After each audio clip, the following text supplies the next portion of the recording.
রাস পূর্ণিমা ছিল, তাই না? এই রাস পূর্ণিমার ব্যাখ্যা যদি করা হয়, আজকে রাত 12টার পর তো আপনারা রাসলীলা শুনবেন। হ্যাঁ, বলে আরো নাচো আরো নাচো। রাসের আরেক নাম কি জানেন?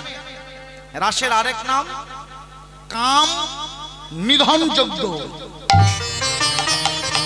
যে রাস গান শুনলে জীবের কাম গন্ধ সব দূরীভূত হয়ে যায়।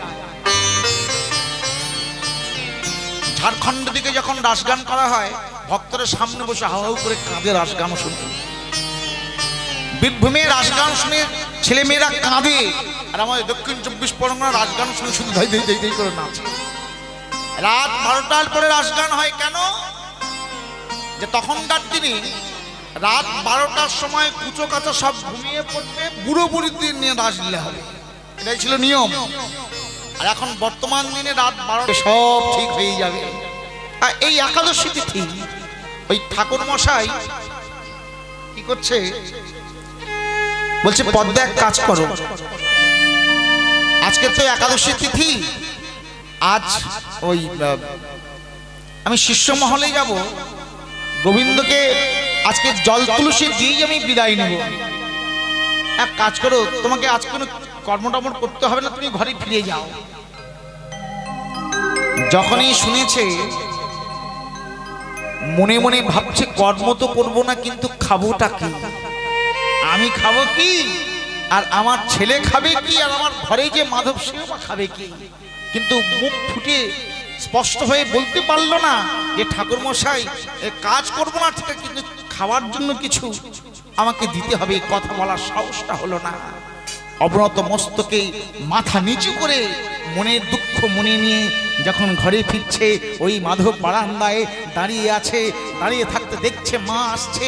প্রত্যেক দিন যেমন মা আঁচলে করে খাবার বেঁধে নিয়ে আসে, আজও মা খাবার বেঁধে নিয়ে আসছে। ছুটতে ছুটতে ছুটতে ছুটতে গিয়ে মায়ের কোলটা জড়িয়ে ধরেছে। মা মা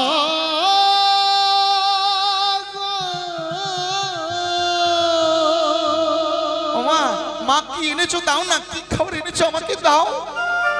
বলে ওরে খোকা আজ কিছু নেই। কেন জানিস বাবা, ওই ঠাকুর মশাই বাড়িতে নেই, ঠাকুর মশাই আজকে শিষ্য বাড়িতে গিয়েছে। আর আজ যে একাদশী তিথি, একাদশী তিথিতে অন্ন প্রসাদ ভগবানের সেবা হয় না। একাদশী তিথিতে অন্ন খেতে নেই।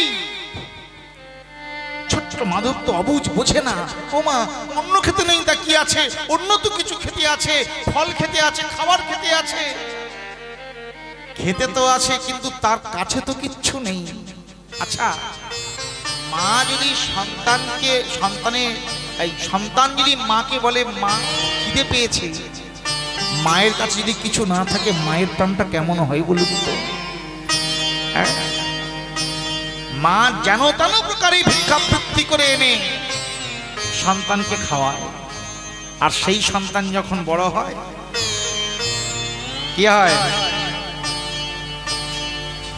সেই সন্তান বড় হয়ে বাবাকে লাথি মারছে, মাকে লাথি মারছে। এরা কারা? এই জন্য খুব সাবধান।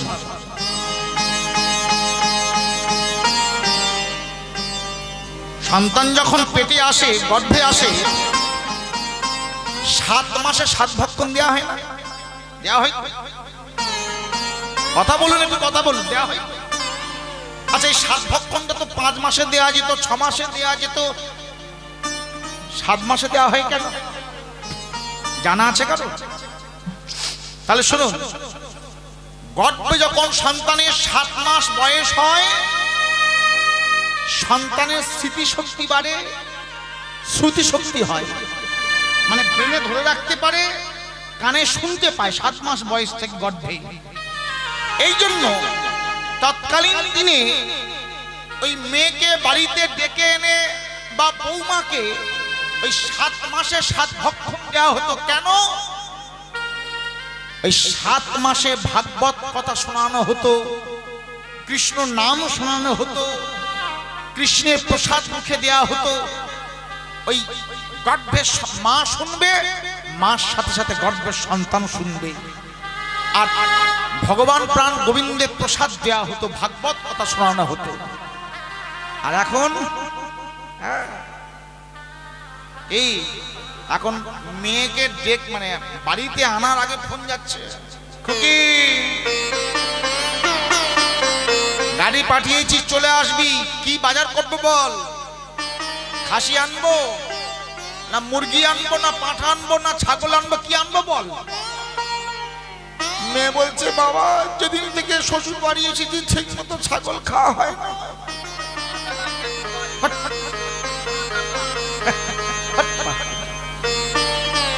শুধু মুরগি খাওয়া। হ্যাঁ চিন্তা করতে হবে না, আমি ছাগল খাওয়াবো।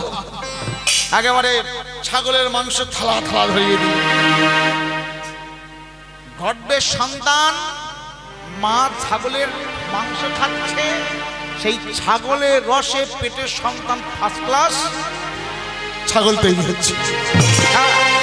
সেই সন্তান বড় হয়ে কি হবে একটু ভাবুন, এগুলো ভাবার বিষয় রয়েছে। বাবাকে লাথি মারছে, ঘর থেকে বাহির করে দিচ্ছে, বাবাকে খেতে দিচ্ছে না, মাকে টানতে টানতে ঘর থেকে বার করে দেয়, এটা কারা? এই ছাগল সাপ্লাই করছে যারা, খুব সাবধান।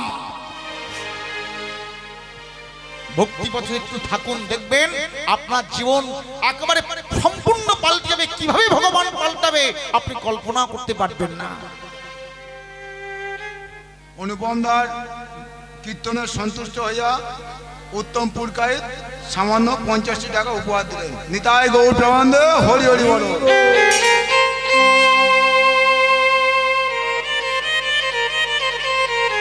আরো ভালো কীর্তন আপনাদের সামনে দাদা পরিবেশন করবেন, আপনারা বসুন ধৈর্য ধরে। সেই ছোট্ট সন্তান, আগো মায়েরা, সেই ছোট্ট সন্তান মাধব একাদশী তিথিতে আমার খুব খিদে পেয়েছে মা। মা তখন বলছে খোকা এক কাজ কর, ওই আস্তে আস্তে আস্তে আস্তে আস্তে কথা কম, খোকা তুই অন্ন খেতে চাস? বলে হ্যাঁ। শোন বাবা, পৃথিবীতে একটা জায়গা রয়েছে যেখানে একাদশী তিথিতে অন্নপ্রসাদ খেলে কোনো পাপ হয় না, তুই সেখানে যেতে চাস? মা পদ্মাবতী চিন্তা করছে যে এই সন্তান যদি আমার কাছে থাকে ও না খেতে পেয়ে শেষ হয়ে যাবে, আমি চোখের সামনে আমি সহ্য করবো কেমন ভাবে। এক কাজ করি, আমার সন্তানকে ওই জগন্নাথের চরণে পাঠিয়ে দিই। রে খোকা তুই খুব খিদে না, তুই খেতে চাস? যদি খেতেই চাস, একাদশী তিথিতে অন্ন চলে কোথায়? কোথায় চলে? হ্যাঁ, পুরীধাম। বাহ, কেন চলে জানা আছে? একাদশী তিথিতেও পুরীতে অন্নপ্রসাদ খেলে পাপ হয় না। কেন হয় না? আস্তে একটু বলি, ক্যামেরা যখন আছে একটু বলি। আমি শাস্ত্র ছাড়া বাজে কথা একটাও বলবো না। পুরাকালে রত্না নামে এক ব্রাহ্মণী ছিলেন। রত্না গত 26 তারিখ যেমন উত্থান একাদশী চলে গেল, এই উত্থান একাদশী তিথিতে রত্না নামে এক ব্রাহ্মণী একেবারে নির্জলা উপবাস করেছিলেন। কোথায়? ওই পুরীতে। সন্ধ্যা ডুবু ডুবু ডুবু ডুবু জগন্নাথ প্রভুর সম্মুখে দাঁড়িয়ে ওই জগন্নাথ দর্শন করতে করতে হঠাৎ জগন্নাথের সম্মুখে অচৈতন্য হয়ে পড়ে গেলেন। ভগবান বলছে আমার মন্দিরে আমার উপবাস করে আমার সম্মুখে অসুস্থ হয়েছে। ভগবান ব্রাহ্মণ বেশে ওই প্রসাদের থালাটা এনেছে। রত্নামা তুমি বড় অসুস্থ, তুমি এই অন্নপ্রসাদটা একটু মুখে দাও, দেখবে তুমি সুস্থ হয়ে যাবে। নয়ন মেলে তাকিয়ে ভগবানের স্পর্শ পেয়ে নয়ন মেলে তাকিয়ে দেখছে এক ব্রাহ্মণ অন্ন মুখে তুলে দেয়। চমকে উঠেছে, আপনি কি করলেন? আমি সারাদিন একাদশী তিথি নির্জল উপবাস করে আছি আর আপনি আমাকে অন্ন দেবেন?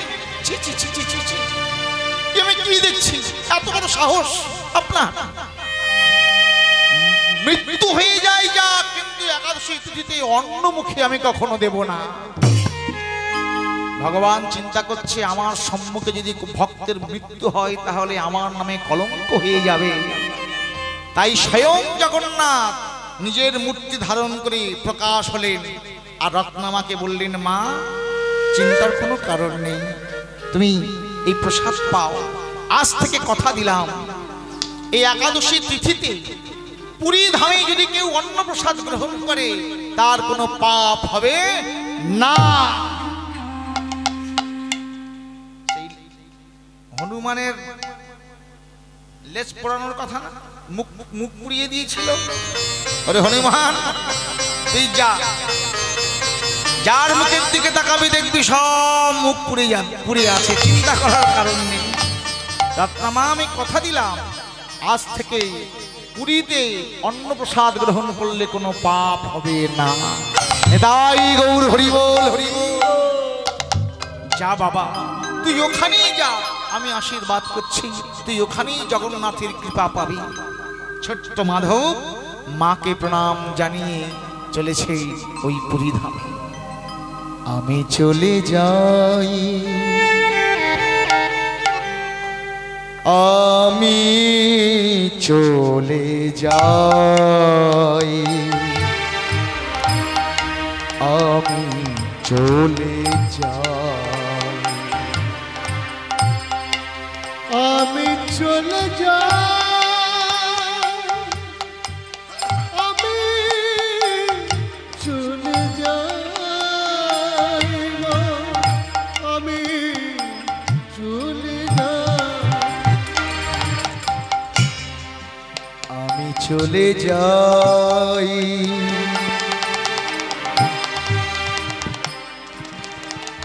আমি চলে যাই,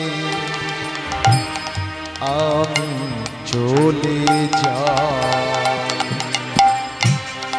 আমি চলে তাই গৌর হরি হরি হরি বল হরি বল।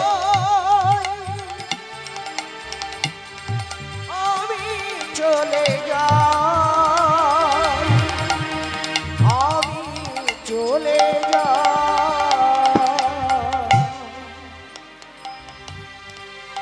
ও মা জননী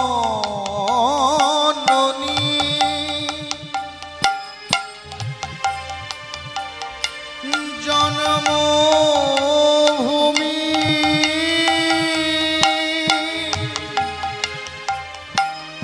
দাও গো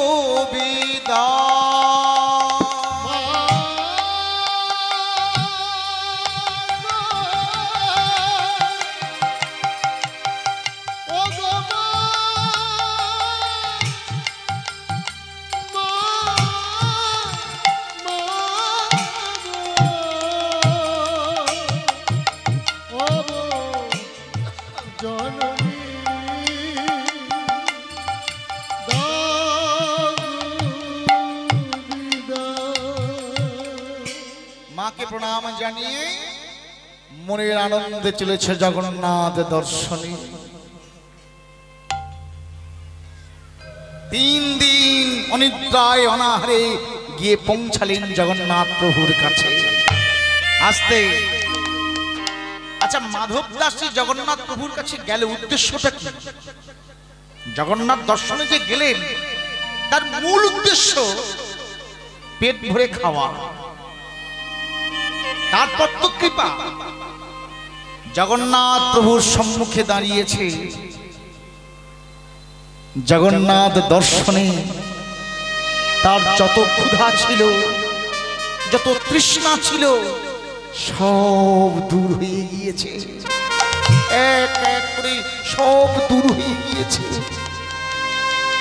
প্রভু মাকে প্রণাম জানিয়ে তোমার কাছে এসেছি, পেট ভরে দুবেলা দুমুঠো খেতে এসেছিলাম, তারপর তো কৃপা তুমি করবে। কিন্তু তোমার এমন রূপ, তোমার করুণা এমন, ওই করুণার সাগরে আমি যে ভেসে গেছি, আমার আর খিদে নেই, আমার আর কিচ্ছু নেই। প্রভু কৃপা করো, আমি আর কিছু চাই না।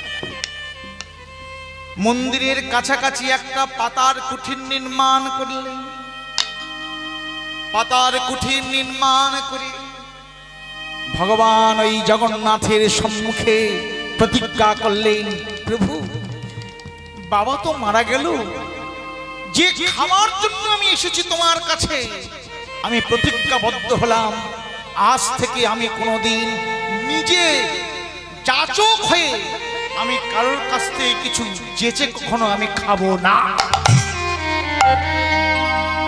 আজ থেকে আমি হলাম অযাচক।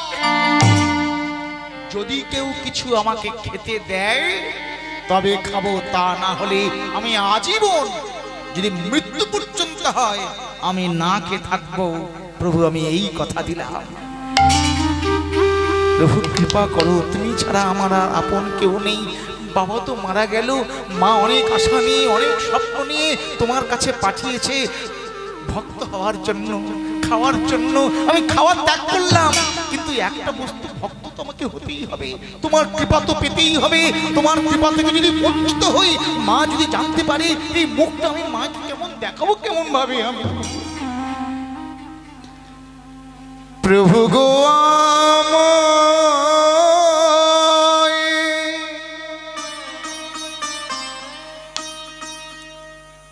কৃপা করো,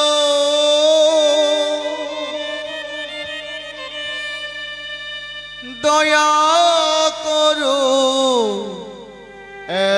একবার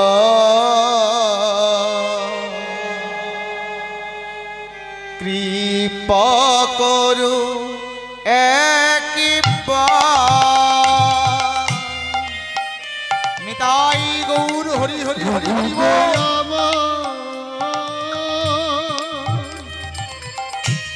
কৃপা করো, দয়া করো,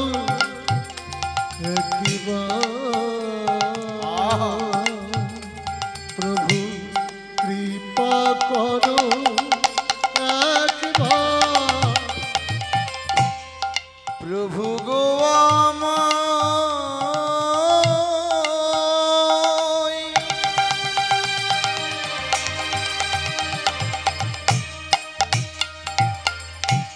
কৃপা করো,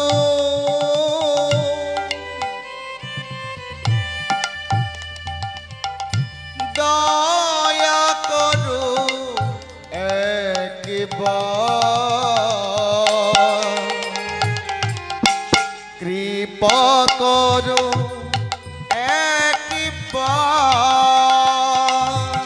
প্রভু গো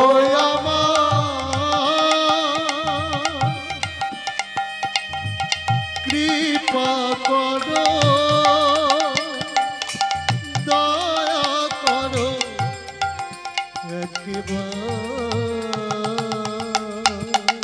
প্রভু কৃপা করো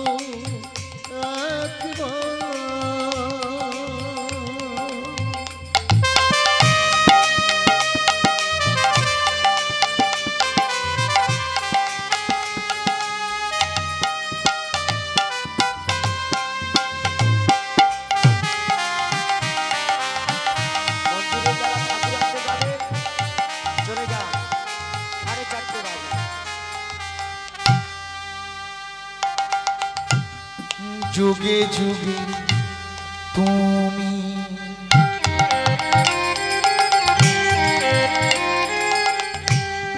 এসেছো ধরাতে, এই পৃথিবী উদ্ধারিতে। যুগে যুগে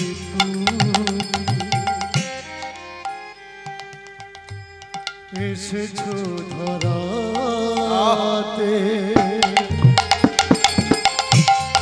এই পৃথিবীতে উদ্ধারিতে। যুগে যুগে তুমি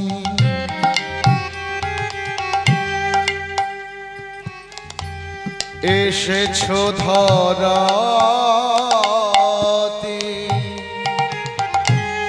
এই পৃথিবী উদ্ধারিতে। যুগে তুমি এসেছো ধরাতে, এই পৃথিবীতে উদ্ধারিতে। তাই তো তোমায় ডাকি, কৃপা করো এই দিনে। তাই তো তোমায় ডাকি, কৃপা করো এই দিনে।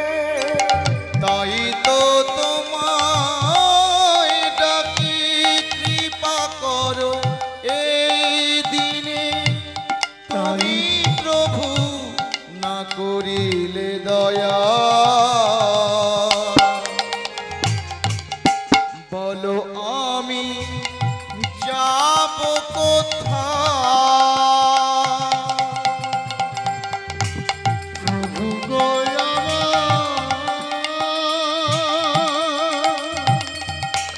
কৃপা করো,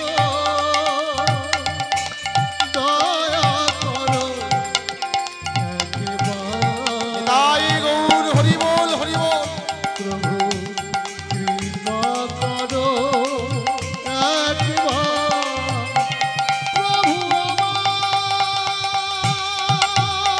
প্রভু আমার, উলধ্বনি মায়েরা, প্রভু আমার, প্রভু আমার।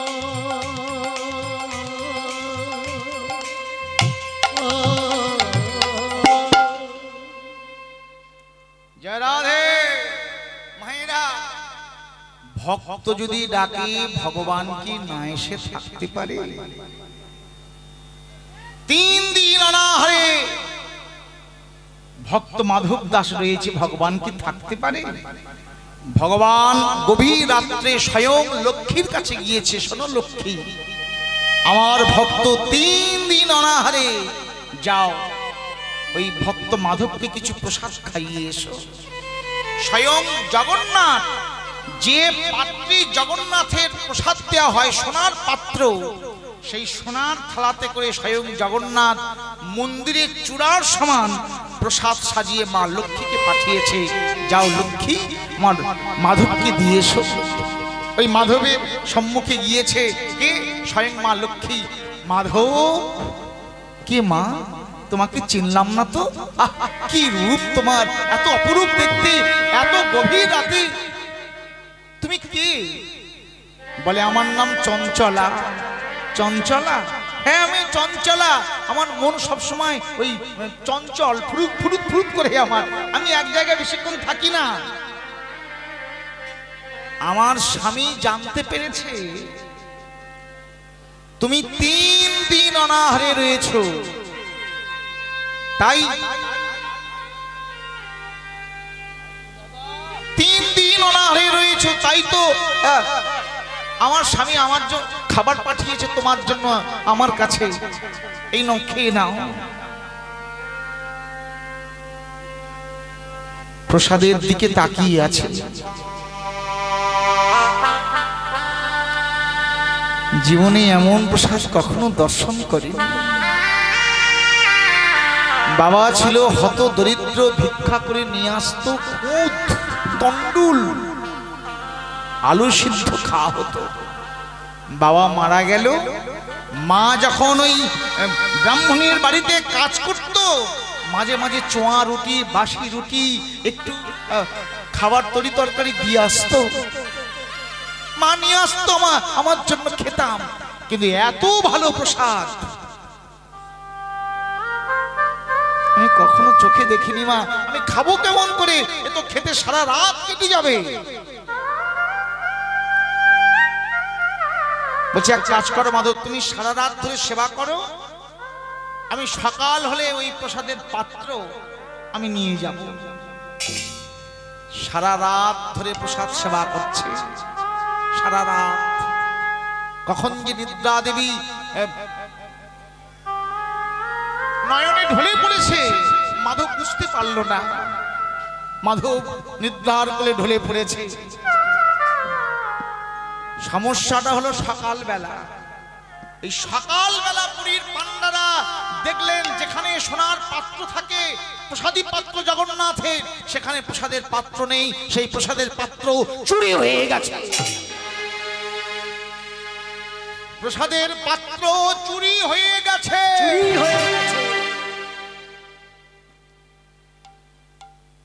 অনুপমদার কীর্তনে সন্তুষ্ট হইয়া সন্তপুর কাইদের মেয়ে সিজাপুর কাইদ 500 টাকা উপহার দিলেন। নিতাই গৌর প্রেমানন্দে হরি হরি।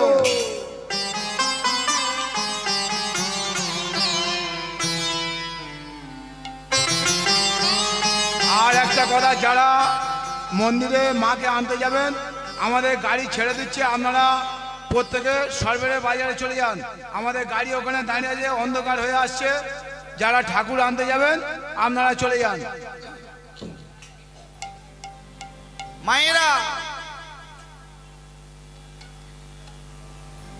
গণ সমস্যাটা হলো সকালবেলা জগন্নাথের প্রসাদের পাত্র যেখানে রাখা হয় সেখানে আর নেই।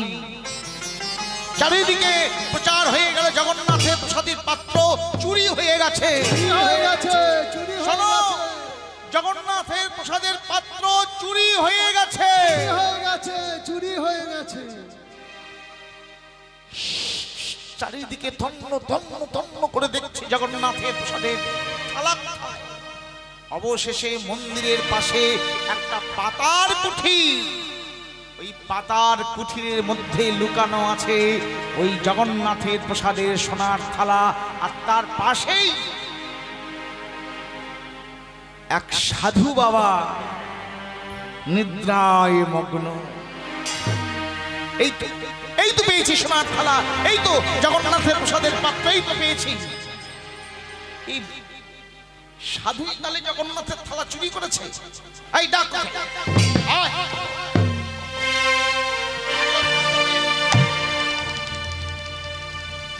পান্ডারা একত্রিত হয়ে ওই মাধব দাসকে টানতে টানতে তুলে এনেছে। বাবা বাবা বাবা, এই তোমার নাম কি? মাধব। নামের বালাই তো দারুণ, নামটা খুব ভালো রেখেছে, কিন্তু তোমার এই স্বভাব কেমন কেন? কপালে তিলক সেবা, গলায় তুলসীর মালা, তুমি করো মুখে হরি হরি, আর রাতে করো তুমি থালা চুরি। এত বড় সাহস! আজ তোর একদিন কি আমার একদিন। এই বলে চাবুক নিয়ে ওই মাধবের গায়ে বেত্রাঘাত। পুরীর পান্ডারা চোর চোর বলে ওই মাধব দাসকে প্রহার করতে শুরু করেছে। চোর চোর বলি সবে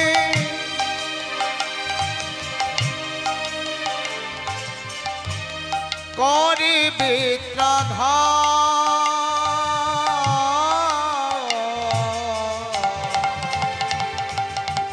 নিতাই গৌর হরি হরি হরি বল।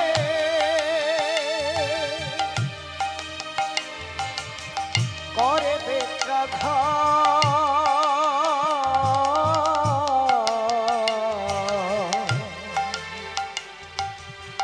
চোর চোর বলি সবে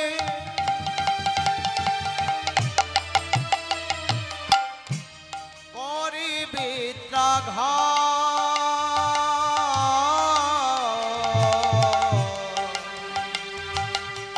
চোরে চোরে বলি সবে করে বেত্রাঘাত।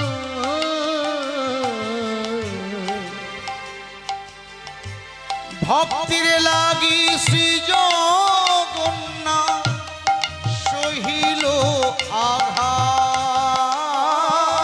ভক্তের লাগি শ্রী জগন্নাথ সহিল আঘাত। ভক্তির লাগি শ্রী জগন্নাথ সহিল আঘাত।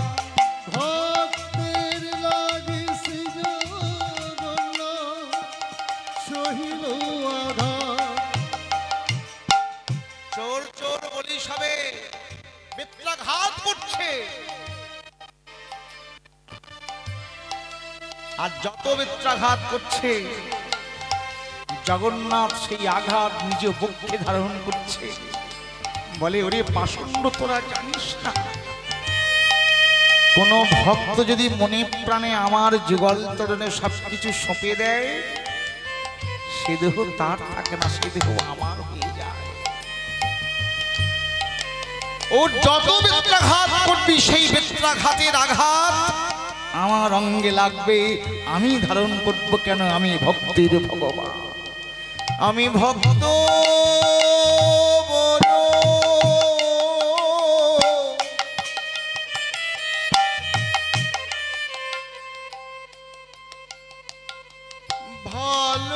ভালোবাসি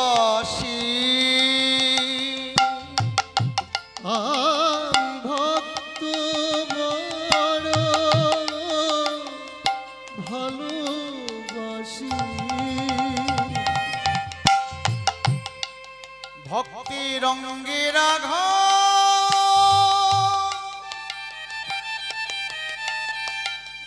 শহীদ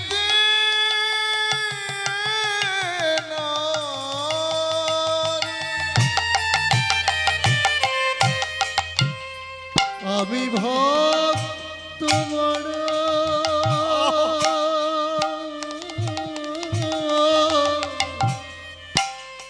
ভালোবাসি। মারতে মারতে নিয়ে গেলেন রাজার কাছে। মহারাজ, এই বেটা চুরি করেছে স্বয়ং জগন্নাথের প্রসাদের পাত্র, এত বড় সাহস! বিচার হবে আগামীকাল, বিচার হবে। স্বয়ং ভগবান থাকতে পারলেন না, ওই মহারাজার স্বপ্ন দেখালেন। মহারাজ, ওই মাধবের কোনো দোষ নেই, স্বয়ং আমি লক্ষ্মীকে পাঠিয়েছিলাম। আমার সোনার পাত্র, সোনার থালাতে করে আমি নিজে প্রসাদ পাঠিয়েছিলাম। লুটিয়ে পড়েছে মহারাজ ওই মাধবের চরণে। মাধব, ক্ষমা করে দাও, আমি বুঝতে পারিনি। সেখান থেকে মাধবের আর খাওয়ার অভাব হয় না, খাওয়ার বেশি হয়।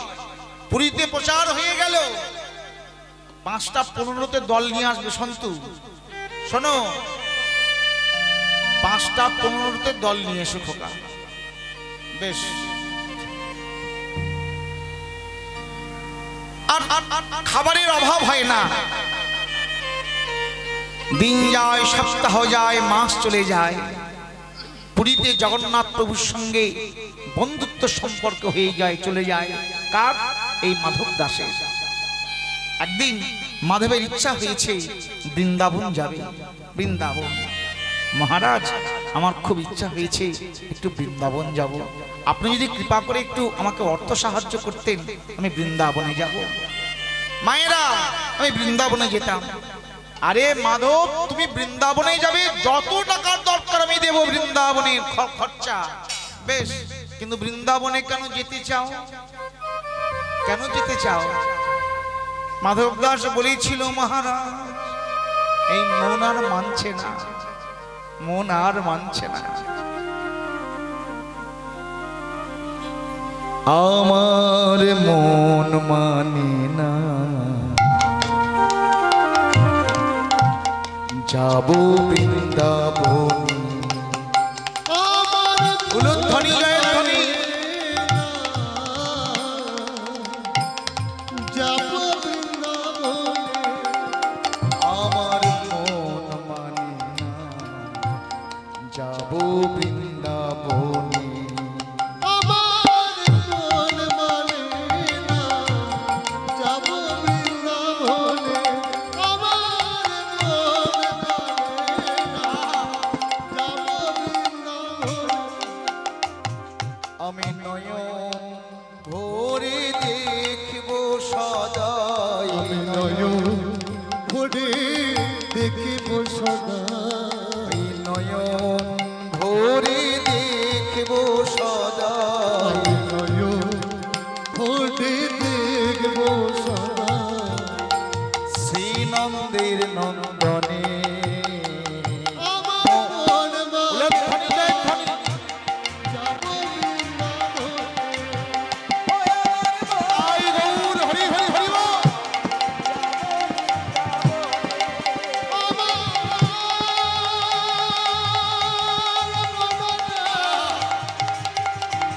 মননে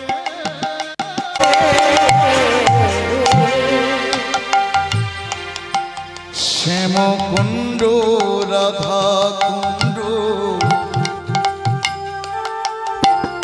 গিরি গোবর্ধন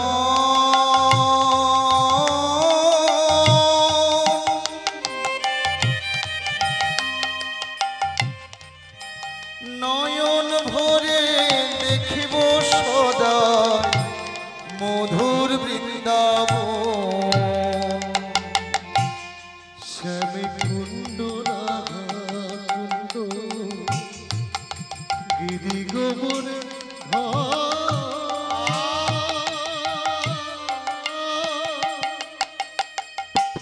নয়ন ভরে দেখিব সদা মধুর বৃন্দাবন শ্যামকুণ্ড রাধা কুণ্ড গিরি গোবর্ধন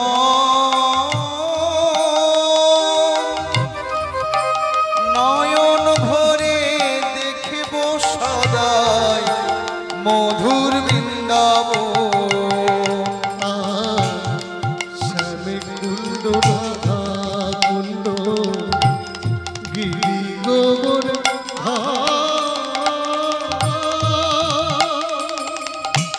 নয়ন ভরে দেখিব সদা মধুর বৃন্দাবন আমি ব্রজের ধুলা মাখবো গায়ে ব্রজের ধুলা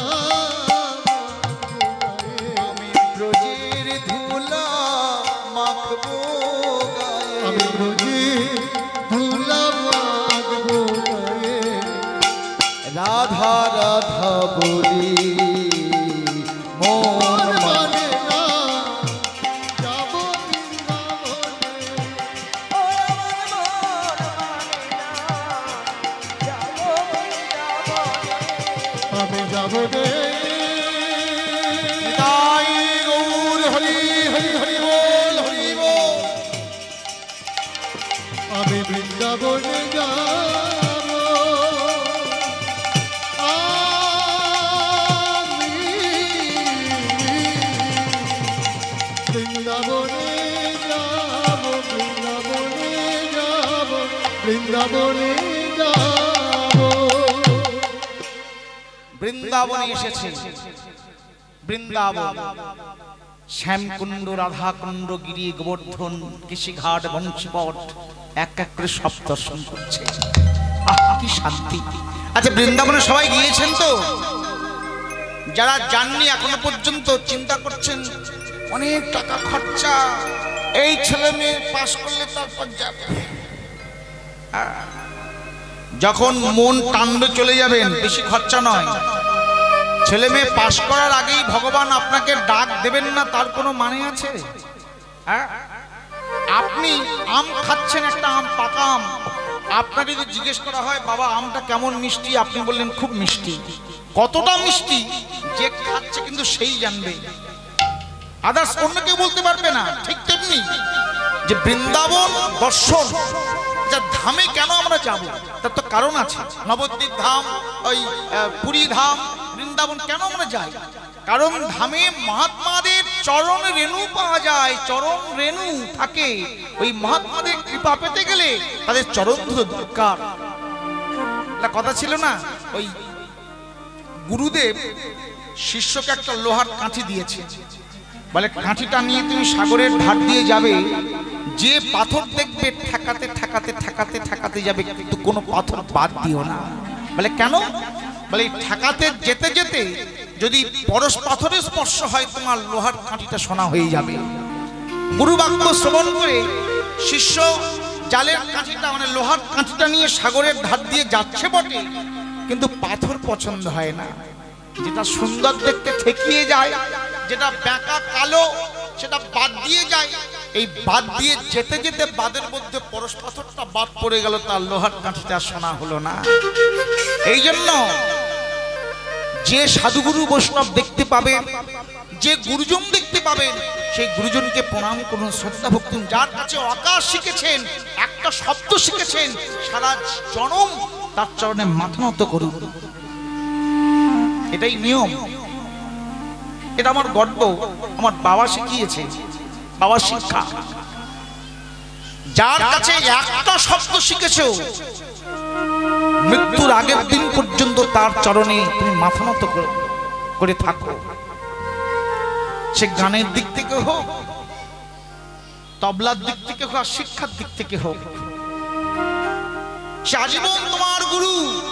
আর গুরুকে সর্বদা সম্মান করবে, গুরুকে কখনো অশ্রদ্ধা ভক্তি করবে না। এখন তো ছেলে মেয়েরা একটু শিক্ষিত হলেই মাস্টারমশাইয়ের সামনে সিগারেট খায়, মাস্টারমশাই দেখিয়ে দেখিয়ে বিড়ি সিগারেট খায় অসভ্যের মতো। এগুলো ঠিক না, ছেলে মেয়েকে শেখাবেন, এগুলো দরকার আছে। শুধু বড় বড় ফোন কিনে দেবেন, আমার ছেলের 50,000 টাকার ফোন কিনে দিয়েছি, গর্ব করে কথা কখনো বলবেন না।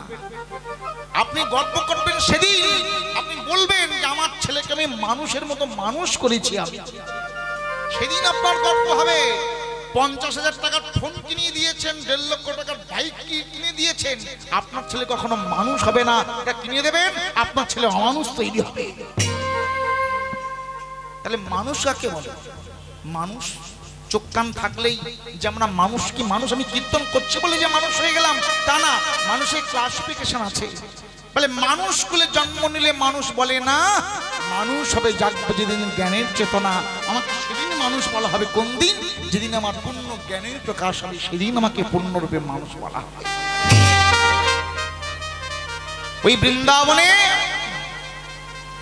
বাকি বিহারীর মন্দিরের সম্মুখে বসে বসে ভগবান তুমি দেখা দাও, অনেক আশা নিয়ে তোমার কাছে এসেছি। জগন্নাথের তো কৃপা পেয়েছি, আর যেই জগন্নাথ সেই কৃষ্ণ, তোমার কাছে এলাম, তোমার কি কৃপা পাবো না? আসতে হঠাৎ একজন ওই মাধব দাসের হাতে চানা ভাজার ঠোঁয়া দিয়ে গিয়েছে, চানা ভাজা। আর সেই চানা ভাজাটা এই বাকি বিহারীকে নিবেদন করে চানা প্রসাদটা পেয়েছে মাধব। যে বাকি বিহারীকে নিবেদন করেছে ওই বাকি বিহারী পূজারী ছিলেন, যার নাম হরিদাস গোস্বামী। হরিদাস গোস্বামী। আর এই হরিদাস গোস্বামী প্রত্যেক দিন বাকি বিহারীকে মধ্যাহ্নে খিচুড়ি প্রসাদ দিতেন। খিচুড়ি বোঝেন তো? খিচুড়িও বোঝেন না? যারা বোঝেন না ওখানে খিচুড়ি হচ্ছে, খেয়ে যাবেন প্রসাদ। শোনো, এই হরিদাস গোস্বামী প্রত্যেক দিন খিচুড়ি প্রসাদ দিতেন। আর হরিদাসের এমন শুদ্ধ ভক্তি ছিল, স্বয়ং বাকি বিহারী এই খিচুড়ির প্রসাদ নিজ হাতে খেতেন, মুখে লাগিয়ে রাখতেন, হাতে লাগিয়ে রাখতেন, মানে বুঝিয়ে দিতেন যে হরিদাস তোমার শুদ্ধ ভক্তির প্রসাদ আমি গ্রহণ করেছি। কিন্তু যে হরিদাসের প্রসাদ খিচুড়ির প্রসাদ সেবা পাইবে বাকি বিহারী, আজকের কিন্তু হরিদাস দরজা খুলে দেখলেন যেমন খিচুড়ি তেমন প্রসাদ রয়েছে। ভগবানের মুখে চোখে মুখে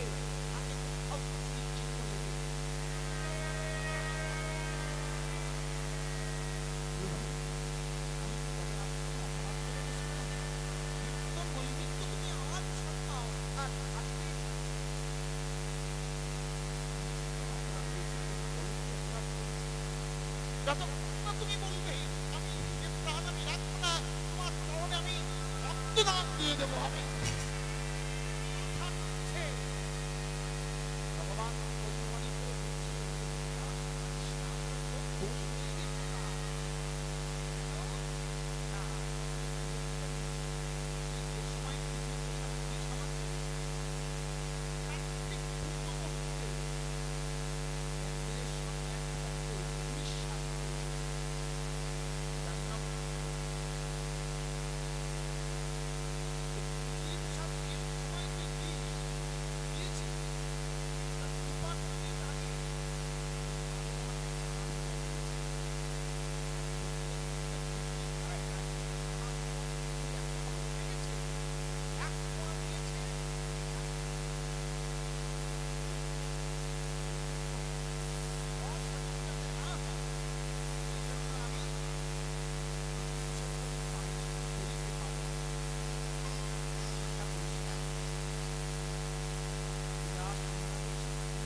ভাজা চানা ভাজা খেয়ে আমার মতো সুস্থ ভক্তি কিছুই তো সত্যি মন্দির থেকে বাড়ি হয়ে ছুটতে ছুটতে চিৎকার করছে মন্দিরে কোথায় মাধব মাধব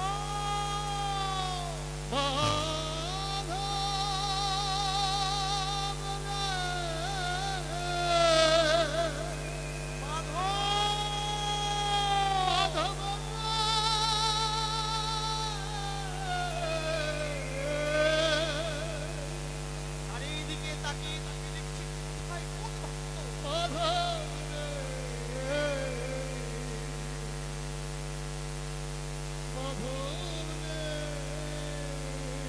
হঠাৎ লক্ষ্য করেছে এক ভক্ত নয়ন জলে বসে বসে মন্দিরের সম্মুখে আরে ভগবান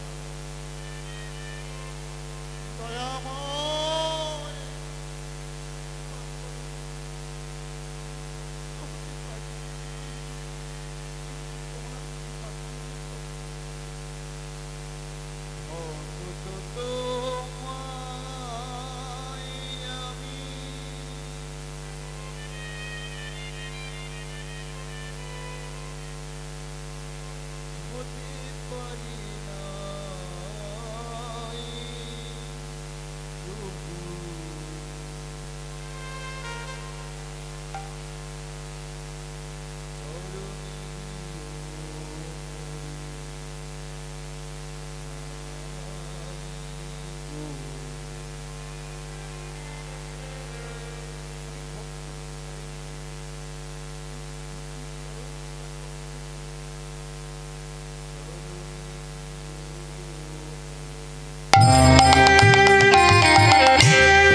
নিতাই গৌর প্রেমানন্দে হরি বল। ভক্ত তোমার আর আমি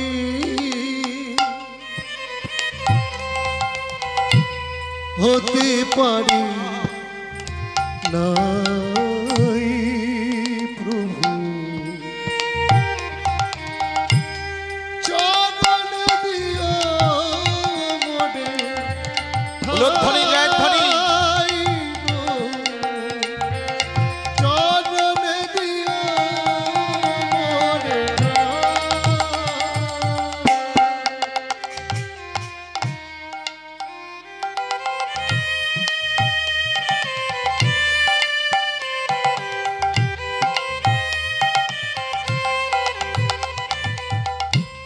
কাঁদাও আমারে ব্যথা দাও আরো প্রভু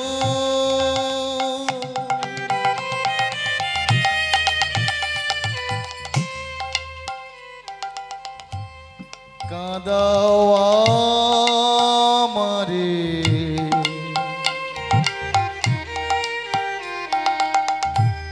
ব্যথা দাও আরো প্রভু প্রভু গো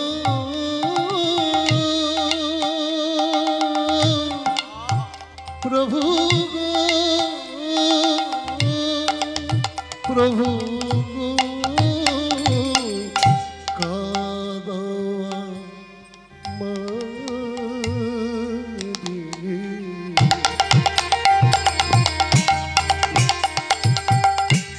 ব্যথা দাও আরো প্রভু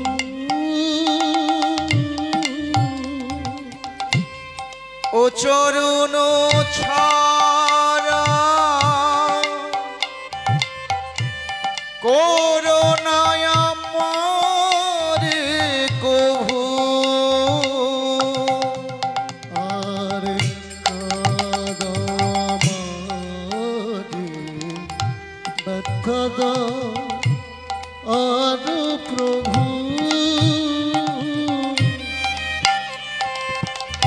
ও চরণ ছাড়া করুণায় আমারে প্রভু আরো ব্যথা দাও বুকে তুলে নাও আর আরো ব্যথা দাও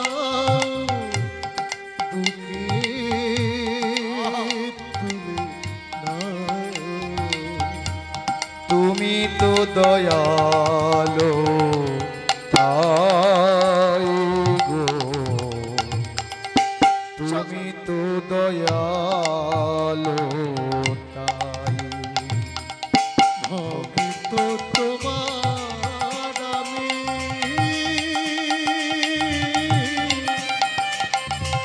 হতে প্রেম পারি সদাই গৌর হরি হরি হরি বল হরি বল।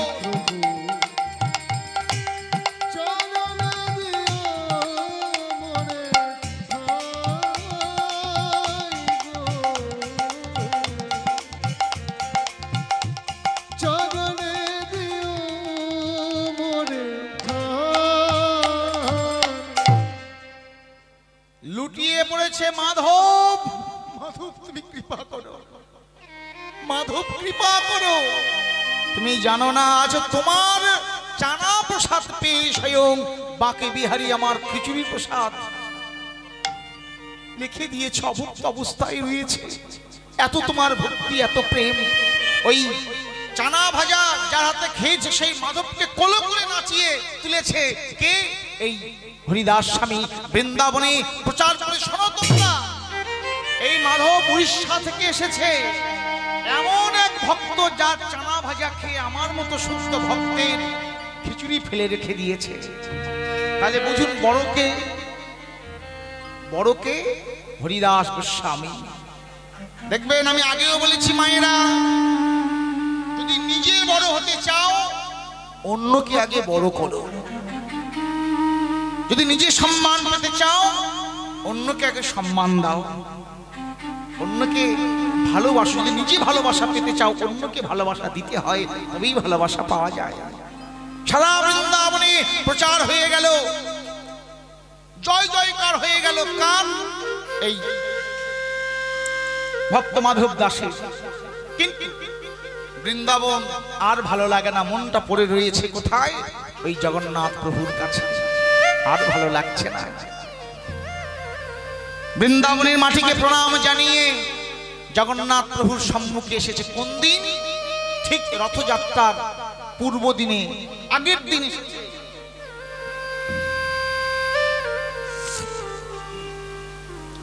অনুপদার গানে সন্তুষ্ট হইয়া ঈশ্বর শ্রীনিবাস পুরকাইতের জ্যেষ্ঠ পুত্র উত্তম পুরকাইত এই স্টাফ এবং প্রত্যেকের 50টি টাকা করে উপহার করলেন। নিতাই গৌর প্রেমানন্দে হরি হরি বলো।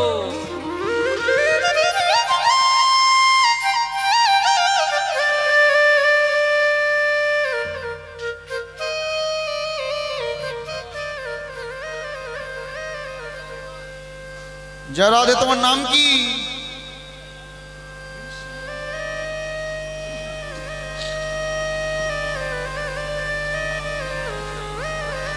বসুন বসুন মায়েরা, বসুন বসুন। যেদিন এলেন ঠিক রথযাত্রার আগের দিন, রথযাত্রার আগের দিন এলেন। আর জগন্নাথ প্রভুর সম্মুখে যখন দাঁড়িয়েছে, জগন্নাথ প্রভু বলছে মাধব, ওরে বৃন্দাবন থেকে চলে এলি? বলে প্রভু আর ভালো লাগলো না। বেশ বেশ, চলে এসেছো, ভালো হয়েছে। আসলে ওই আপনারা জানেন রথযাত্রার ঠিক কয়েকদিন আগে জগন্নাথ রায় স্নান যাত্রা, হয়তো ভক্তরা কলসি কলসি জগন্নাথের মাথায় জল ঢালে। আর ওখানে একনিষ্ঠ ভক্ত যারা, তাদের ধারণা যে অতিরিক্ত জল ঢালার ফলে জগন্নাথের ঠান্ডা লাগতে পারে, সর্দি কাশি হতে পারে। এই জন্য কবিরাজ ডেকে নিয়ে মন্দিরের দরজা বন্ধ করে জগন্নাথের ওই কবিরাজি চিকিৎসা চালানো হয়।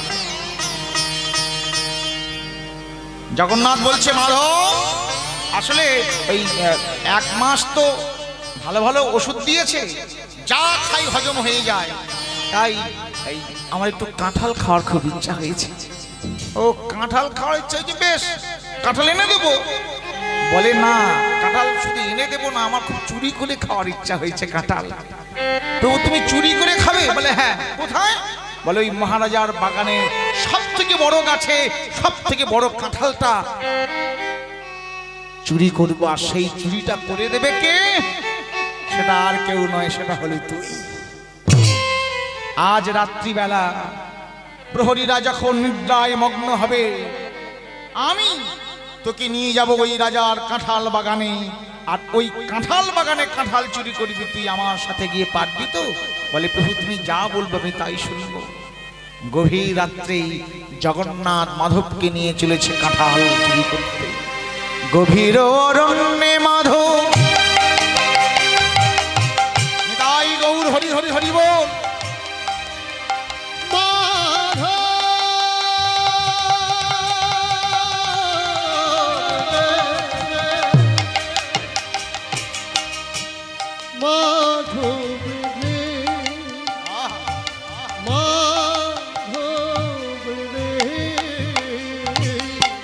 গভীর অরণ্যে মাধব প্রবেশ করিল, গভীর অরণ্যে মাধব প্রবেশ করিল, কাঁঠাল বৃক্ষ তলে উপনীত হইল, কাঁঠাল বৃক্ষ তলে উপনীত হইল, কাঁঠাল বৃক্ষ তলে উপনীত হইল, কাঁঠাল বৃক্ষ তলে উপনীত হইল। কাঁঠাল গাছের গোড়ায় এসেছে। মাধব ওই যে বড় কাঁঠালটা, ওই কাঁঠালটা আমাকে পেরে দে। বলে প্রভু তোর গাছের আগামী পারবো কিভাবে? বলে চিন্তা করছিস কেন, আমি গাছের গোড়ায় দাঁড়াবো, তুই আমার কাঁধে দাঁড়াবি, আমি তো চরণটা শক্ত করে আমি ধরে থাকবো, আর তুই আমার জন্য কাঁঠালটা পারবি। ভগবানের খুব ইচ্ছা যে তার চিন্তা জগতে সবাই আমার চরণ নিয়ে কাঁদে, আমার চরণ ধুলো মাথে। আজকের কোনো প্রকারে যদি ভক্ত মাধব আমার কাঁধে ওঠে, ভক্ত মাধবের চরণটা আমার বুকে দিয়ে দেখবো কতটা আনন্দ জাগে। তাই তো কাঁঠাল পাড়ার প্রবণতা, তাই কাঁঠাল চুরির ইচ্ছা, ওই মাধবকে কাঁধে নেবে বলে, এই তার কারণ, আর অন্য কোনো কারণ নয়। মা মাধব চিন্তা করছে কেন, আমি তো আছি, আমার কাঁধে তুমি ওঠো। মাধবের ডাকি কহে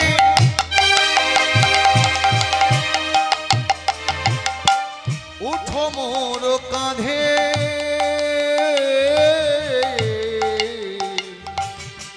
মাধবের ডাকি কহে উঠো মোর কাঁধে, মাধবের ডাকি কহে মাধব উঠো উঠো উঠো উঠো, মাধব উঠো উঠো উঠো রে, মাধবের ডাকি কহে উঠো মোর কাঁধে, ভক্তের লাগি শ্রী ভগবান করিল প্রেম ফাঁদে। আর ভক্তের লাগি শ্রী ভগবান পড়িল প্রেম ফাঁদে। আমি ভক্ত বড় ভালোবাসি, আমি ভক্ত বড় ভালোবাসি।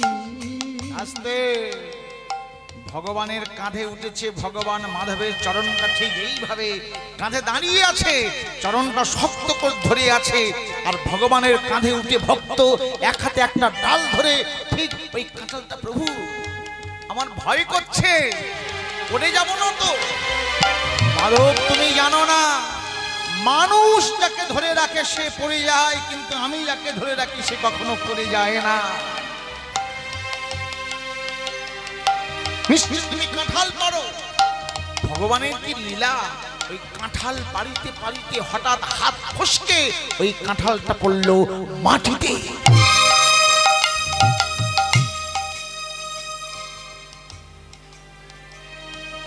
যখনই মাটিতে পড়েছে ভগবান সঙ্গে সঙ্গে অন্তর্ধ্যান, আর প্রহরীরা যে নিদ্রায় মগ্ন ছিল, ওই কাঁঠালের শব্দ চট উঠেছে। এই ওখানে কি হয়েছে, কি হলো, ওখানে কি হলো? হ্যাঁ, ছুটতে ছুটতে ছুটতে ছুটতে অন্ধকারের মধ্যে আবার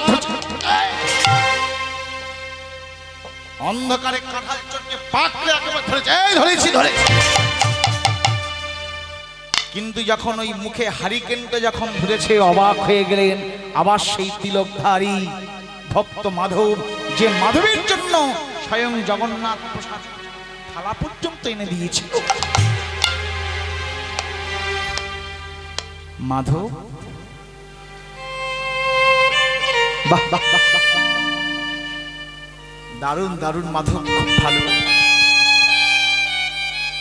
তিলক সেবা করে জপের মালা হাতে নিয়ে হরি হরি হরি হরি করছো, আর রাতের বেলা তুমি কাঁঠাল চুরি করছো। তুমি দিনে করো হরি হরি আর রাতে করো কাঁঠাল চুরি। আজ তোমার প্রহার করবো না, এর বিচার ওই মহারাজই করবে। টানতে টানতে নিয়ে গেলেন, আবার কারাগারে বন্দী রাখলেন। মাধব বলছে, প্রভু কি তোমার লীলা? যেদিন এলাম চোর বলে আমাকে মারলে, আবার আমাকে বুকি করে টেনে নিলে, কাঁঠাল খাওয়ার ইচ্ছা হয়েছে, আমি তোমাকে নিয়ে এলাম, তুমি আমাকে রেখে পালিয়ে গেলে, আবার কারাগারে। কি তোমার কি লীলা?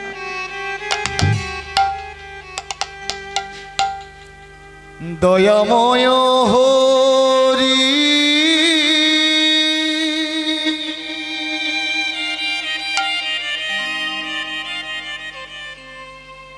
অকুলের কান্ডারি,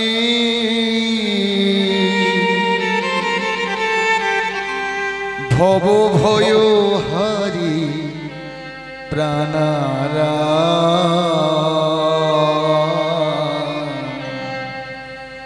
ভব ভয় হারি প্রাণারা।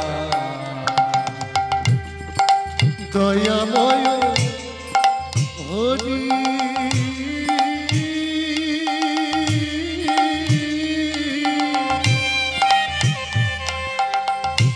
আকুলের কান্ডারি,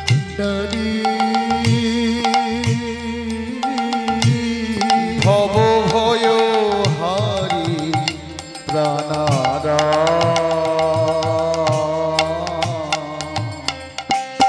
ভব ভয় হারি প্রাণারা। আর ভব ভয়